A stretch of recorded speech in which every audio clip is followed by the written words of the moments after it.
Naalala ko po, noong nakaraang 2 linggo ako po ay nagbigay ng retreat sa ilang mga politiko natin sa bansa. At nung ako po'y humarap na sa kanila, ang dami nila, tuwang-tuwa po ako. Sabi ko, sapagkat ito ang aking pagkakataon para makapagsalita ng pagmamahal sa kanila. Kaya sinimulan ko po sa kwentong. Sabi ko, minsan daw po ay may namatay na politiko. O di ba?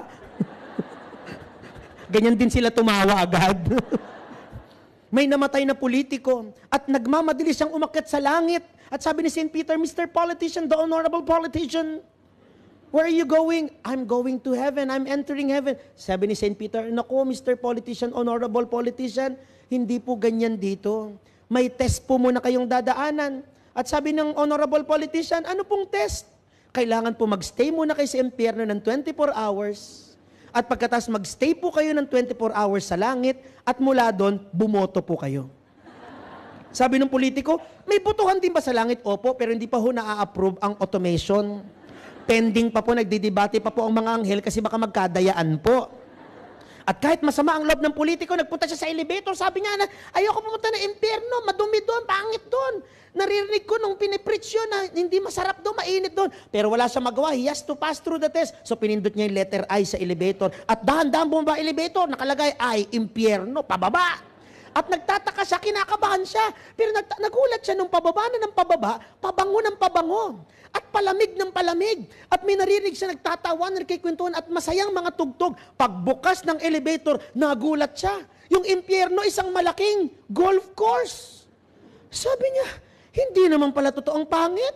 Maganda pala dito. At ang nagulat pa yung Mr. Honorable Politician, nandoon lahat ng barkada niya sa impyerno.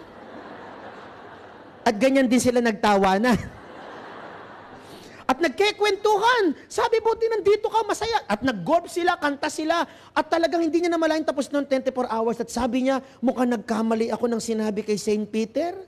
Parang gusto ko na dito sa impyerno, pero wala siya nagawa. Kundi sumunod sa test, umakyat, pinindot H, heaven. Pagdating sa langit, pagbukas pa lang ng pinto, nalungkot na siya.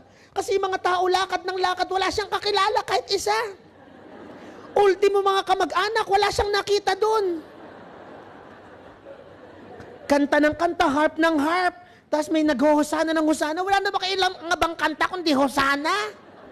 At nang matapos ng 24 hours, hinarap siya ni San Pedro at sabi ni San Pedro, O Mr. Honorable Politician, nakapili na po ba kayo?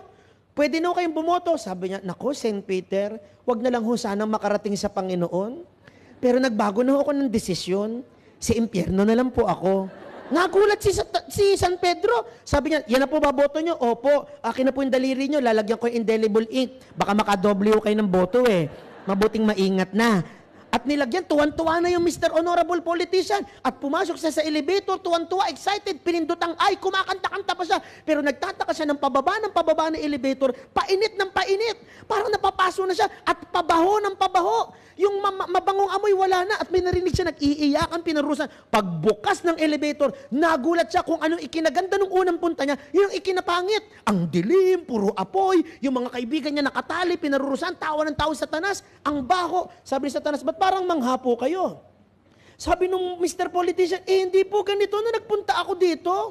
Maganda po. Sabi ni Satanas, kailan ka ba nagpunta? Kahapon lang po. 24 hours ago lang. Sabi ni Satanas, ay nako brother, campaign period yun.